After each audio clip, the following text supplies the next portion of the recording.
Queridos irmãs e irmãs reunidas em retiro aqui na nossa casa de Roma, é uma grande graça podermos fazer um retiro, peregrinação em Roma, e hoje nesse segundo dia vamos ao coração da nossa fé, que é justamente a Basílica São Pedro.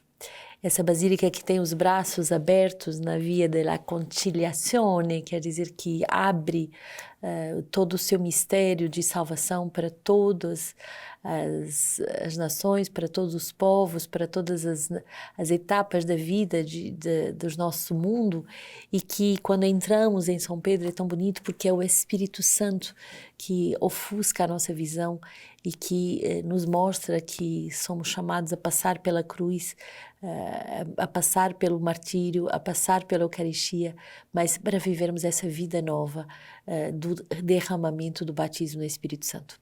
A Caris, que tem sido esse movimento a pedido do Papa Francisco para justamente levar essa corrente de graças que é o batismo no Espírito Santo, não é só para um movimento, não é só para alguma elite, mas é para que todos vivamos dessa nova efusão do Espírito Santo. E a vida consagrada é certamente essa vida que fervilha no Espírito, essa vida que se deixa renovar a cada dia pelo Espírito Santo. Hoje, então, dia mergulhado na Basílica São Pedro, vamos poder rezar no túmulo dos papas, o primeiro dos quais o Papa São Pedro, né?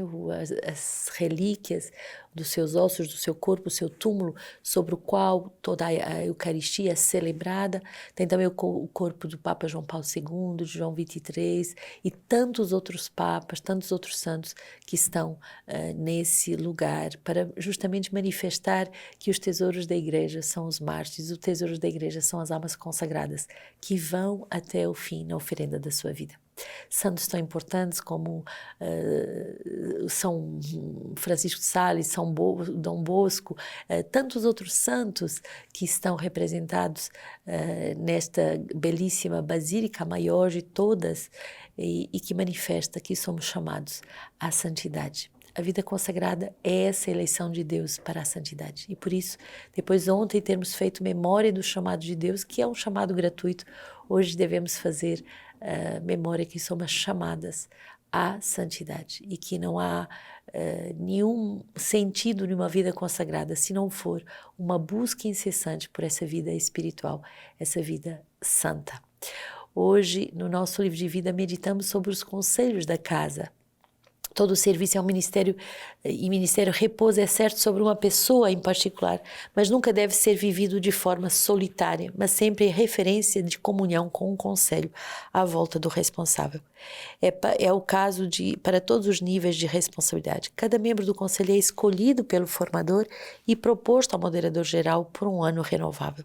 Este conselho é uma colaboração em volta do servo, uma ajuda para carregar com ele a casa, os serviços e as missões. Este serviço supõe para cada um dos membros uma graça de profunda comunhão com o formador e entre os membros do conselho. Esta comunhão é importante no seio do conselho, pois ela será transmitida ou não à casa inteira, fazendo o efeito de uma bola de neve, a qual os outros membros se juntarão. O servo deve estar em osmose com o seu conselho, isto é, em comunicação e comunhão contínuas. O conselho deve desempenhar o papel de comunicador da comunhão ao corpo inteiro. O conselho da casa tem o seu olhar e a sua atividade voltados para as 3 dimensões. Vigia e assegura um serviço junto a pessoas sobre o foro externo, vigia sobre a organização e aquilo que daí depende, os apostolados, e vigia sobre os bens materiais. O Conselho da Casa não é uma colegialidade sem presidência ou se regulamentaria em completa democracia. O servo permanece no seu serviço de governo, de responsável e de vigia. O Conselho da Casa não é um órgão de discernimento propriamente dito, mas um conselho, uma ajuda nas aplicações das diretivas e visões dadas pelo moderador geral e o Conselho Geral da Comunidade. O Conselho da Casa é um serviço de ajuda e de suporte comunitário. O formador de cada casa tem a necessidade de colaboradores, de ajudas para a comunhão e a unidade, para o cuidado das pessoas e do bem comum. E os membros do conselho são como fusíveis sinalizadores para o formador. Este serviço do conselho de casa exige simplicidade, vigilância, humildade e, antes de tudo, oração. O conselho de casa não funciona como um conselho de direção de empresa, mas como um conselho espiritual que reza e busca a maneira de corresponder à direção dada pelo Espírito Santo ao moderador geral e ao conselho geral. É importante começar e terminar cada momento pela oração, escutando o Senhor para a casa e para a comunidade. Para ser eficaz e menos pesado, é desejável que cada reunião do Conselho seja preparada de antemão por cada um que deverá trazer a si o material da sua própria responsabilidade e vigilância. Ele se reúne de preferência uma vez no início de cada semana, a fim de ver o panorama da semana seguinte. Para que esse serviço de conselheiro seja vivido na escuta e no desejo que se reencontrarem na próxima semana, vigiemos para que cada reunião não ultrapasse 2 horas no máximo. Em caso de necessidade urgente, o servo pode reunir o seu conselho. Ele pode, igualmente, comunicar reunindo um conselho restrito com o servo, como responsável de casa. Então é importante essa articulação também no meio do nosso retiro, porque muitas das irmãs consagradas são ou servas, ou formadoras, ou ecônomas, ou fazem parte do conselho de casa. Então é importante perceber o conselho de casa e o ministério de cada um como justamente um trabalho de colegialidade, de comunhão, de escuta do Espírito Santo e das inspirações do Espírito Santo. E também não de escuta da própria casa, dos membros, mas também escuta do conselho geral, do moderador geral, daquilo que é aplicação a ser vivida por cada uma das nossas casas. Alegria de podermos perceber que esse órgão é um órgão de comunhão, de reunião, de escuta profunda e que deve ser baseado na oração e na busca da vontade de Deus. Assim, que cada um seja e cada uma seja renovada no seu serviço, que muitas vezes tem dores e sofrimentos e cansaços naturais, mas que esse bom retiro da vida consagrada venha renovar todos os servos, as formadoras, todos os membros dos conselhos de casa das nossas casas da Europa e do Canadá. Hoje a primeira leitura, Efésios 1, 11 a 14. Nele somos predestinados pelo propósito daquele que tudo opera pelo conselho da sua vontade. Fomos feitos sua herança, a fim de servirmos para o seu louvor e glória, nós os que antes esperávamos em Cristo. Nele também vós, tendo ouvido a palavra da verdade, o evangelho da vossa salvação, e nela tendo crido, fostes selados pelo Espírito da promessa, o Espírito Santo, que é o penhor da nossa herança para a redenção do povo, que ele adquiriu para o seu louvor e glória.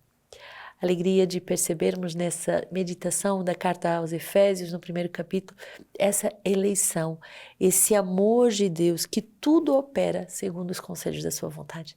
Quer dizer que ao longo de toda a nossa vida nós podemos ver o fio condutor da pedagogia de Deus na nossa vida. Ele operou tudo, encontros providenciais, momentos de amadurecimento, momentos formativos, momentos também de crises, etapas, crises de virada, crises de dar um salto para amadurecermos, para aprofundarmos a nossa união com Deus e a nossa unidade com os nossos irmãos. Somos feitos a sua herança. E somos feitos para o seu louvor e para a sua glória. Não há outra razão de ser da vida consagrada, senão justamente sermos selados pelo Espírito Santo e sermos penhor desta herança para a redenção do povo que ele adquiriu para o seu louvor e para a sua glória. Salmo 32, ó justos, exultai no Senhor, aos retos convém o louvor, celebrai ao Senhor com harpa, tocai-lhe a lira de 10 cordas, pois a palavra do Senhor é reta e as suas obras todas é verdade. Ele ama a justiça e o direito, a terra está cheia de amor do Senhor. Feliz a nação cujo Deus é o Senhor, o povo que escolheu para si a sua herança. Do céu o Senhor contempla e vê todos os filhos de Adão. Tocai a Deus com a corda com a lira de 10 cordas, com a harpa. Quer dizer que a nossa liturgia é o nosso hino de amor a Deus. A nossa liturgia com as 4 vozes, a liturgia com os instrumentos litúrgicos, a liturgia com a adoração silenciosa. Toda essa liturgia é a nossa forma de agradecermos a Deus tudo que Ele faz por nós. Lucas 12, 1 a 7. Neste interim, havendo a multidão afluído aos milhares, a ponto de se esmagarem uns aos outros, ele começou a dizer em primeiro lugar aos seus discípulos: acautelai-vos do fermento, isto é, da hipocrisia dos fariseus. Nada há de encoberto que não venha a ser revelado, nem de oculto que não venha a ser conhecido. Portanto, tudo o que tiveres dito às escuras será ouvido à luz do dia. O que houveres falado aos ouvidos nos quartos será proclamado sobre os telhados. Meus amigos, eu vos digo, não tenhais medo dos que matam o corpo e depois disso nada podem fazer. Mas mostrai-vos a quem deveis temer. Temei aquele que depois de matar tem o poder de lançar na geena. Sim, eu vos digo, a este temei. Não se vendam 5 pardais por 2 asses? E, no entanto, nenhum deles é esquecido diante de Deus. Até mesmo os cabelos da vossa cabeça estão todos contados. Não tenhais medo, valeis muito mais do que pardais. Tão bonito. Essa experiência profunda que podemos fazer de abandono nas mãos de Deus, porque não devemos temer aquele que pode matar o corpo, mas devemos temer aquele que pode matar a nossa alma, isto é, a vida consagrada é chamada a ser essa vigilância, essa sentinela para estar bem alerta no combate espiritual e saber lutar com as armas espirituais. Somos protegidos por Deus e até os nossos cabelos estão contados, mas devemos também colaborar nesse combate, que não é o nosso, mas nós devemos estar a serviço e com os rins cingidos, é esse o sinal do cinto da consagração, da consagrada e do consagrado, esses rins cingidos, isto é, essas paixões freadas para que possamos viver verdadeiramente na escola do amor de Deus. Hoje celebramos São Calixto I e os papas são, por excelência, os príncipes do cristianismo. Então, aqui estando na Basílica São Pedro, é a alegria de também podermos rezar por todos os papas, todos aqueles que deram a vida pela evangelização. E São Calixto I faz parte dos primeiros papas da história da Igreja. É filho de uma família muito humilde em Roma, nasce no ano de 160, é administrador de negócios de um comércio.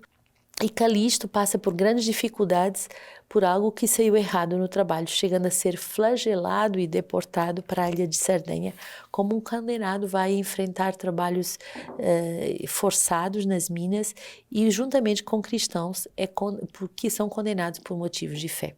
E sem dúvida foi justamente ali, naquele campo de martírio, que ele vai, ao contato com os cristãos, perceber que o cristianismo, que até então era considerado uma religião ilegal, ele vai decidir seguir Jesus.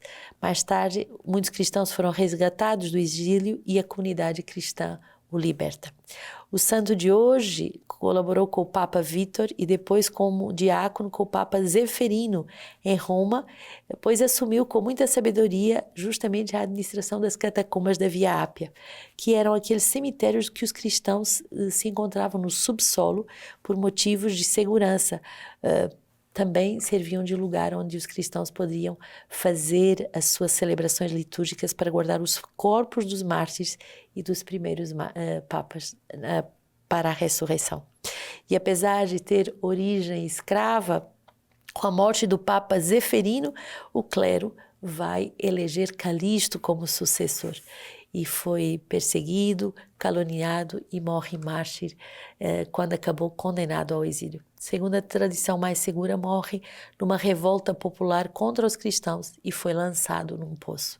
E durante 6 anos, o pastoreio zeloso e santo São Calixto I continuou a doutrina que se posicionava contra a Santíssima Trindade, então é um defensor da Santíssima Trindade, Pai, Filho e Espírito Santo, e defendeu a misericórdia de Deus que é expressada pela Igreja, que perdoa os pecados e que exorta a todos a viver uma vida de penitência. Calixto também combatia os rigoristas que condenavam os apóstolos adúlteros e homicidas. Então, um Papa que, tendo sido misericordiado, foi um homem de misericórdia.